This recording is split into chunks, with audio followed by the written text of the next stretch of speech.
ನಮಸ್ಕಾರ, welcome to ಸುಬ್ಬುಸ್ kitchen. ಇಂದು ನಾವು ಬಹಳ ರುಚಿಕರವಾದ ಆರೋಗ್ಯಕರವಾದ ಮೂಲಂಗಿ ಸೊಪ್ಪಿನ ಪಲ್ಯ ಮಾಡೋಣ. ಮೊದಲಿಗೆ ಮೂಲಂಗಿ ಸೊಪ್ಪನ್ನು ಬಿಡಿಸಿ ಸಣ್ಣದಾಗಿ ಹೆಚ್ಚಿಟ್ಟುಕೊಳ್ಳೋಣ.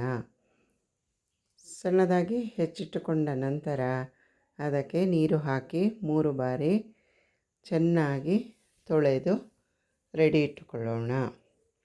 ನಂತರ ಒಂದು ಪ್ಯಾನ್ನ ಒಲೆ ಮೇಲಿಟ್ಟು ಪ್ಯಾನ್ ಬಿಸಿ ಆದಮೇಲೆ ಅದಕ್ಕೊಂದು 2 ಚಮಚ ಎಣ್ಣೆ ಹಾಕಿ, ಎಣ್ಣೆ ಬಿಸಿ ಆದಮೇಲೆ ಅರ್ಧ ಚಮಚ ಸಾಸಿವೆ ಹಾಕಿ, ಸಾಸಿವೆ ಸಿಡಿದ ಮೇಲೆ ಅದಕ್ಕೆ ಒಂದು ದೊಡ್ಡ ಚಮಚ ಕಡಲೆಬೇಳೆ, ಅರ್ಧ ಚಮಚ ಉದ್ದಿನಬೇಳೆ ಹಾಕಿ ಚೆನ್ನಾಗಿ ಫ್ರೈ ಮಾಡ್ಕೊಳ್ಳೋಣ.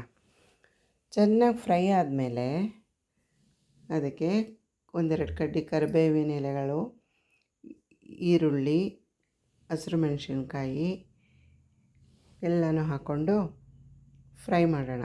ಈರುಳ್ಳಿ ಚೆನ್ನಾಗಿ ಫ್ರೈ ಆದಮೇಲೆ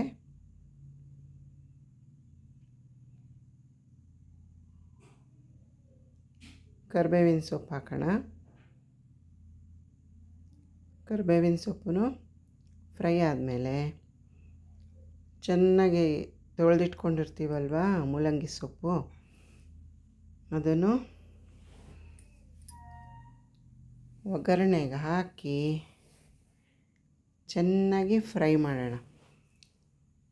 ಮೂಲಂಗಿ ಸೊಪ್ಪು ಚೆನ್ನಾಗಿ ಫ್ರೈ ಆದಮೇಲೆ ಅದು ಚೆನ್ನಾಗಿ ಉಡುಗೋಗಿ ಕಮ್ಮಿ ಆಗುತ್ತೆ ಪಲ್ಯ. ಚೆನ್ನಾಗಿ ಫ್ರೈ ಆದಮೇಲೆ ಅದಕ್ಕೆ ನೀರು ಚಿಮುಕಿಸೋ ಅಗತ್ಯ ಇಲ್ಲ, ಅದೇ ನೀರು ಬಿಟ್ಕೊಳ್ಳುತ್ತೆ. ಮುಚ್ಚಳ ಮುಚ್ಚಿ 1 ನಿಮಿಷ ಬೇಯಿಸ್ಕೊಳ್ಳೋಣ. ಚೆನ್ನಾಗಿ ಮೂಲಂಗಿ ಸೊಪ್ಪು ಬೆಂದ ಮೇಲೆ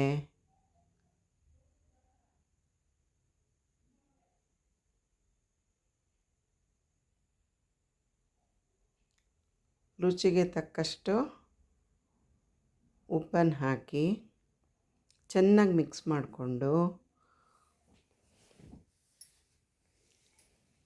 ತುರಿದಿಟ್ಕೊಂಡಿರೋ ತೆಂಗಿನಕಾಯಿ ತುರಿನ ಪಲ್ಯಕ್ಕೆ ಹಾಕಿದ್ರೆ ರುಚಿಕರವಾದ ಮೂಲಂಗಿ ಸೊಪ್ಪಿನ ಪಲ್ಯ ರೆಡಿ ಆಗುತ್ತೆ.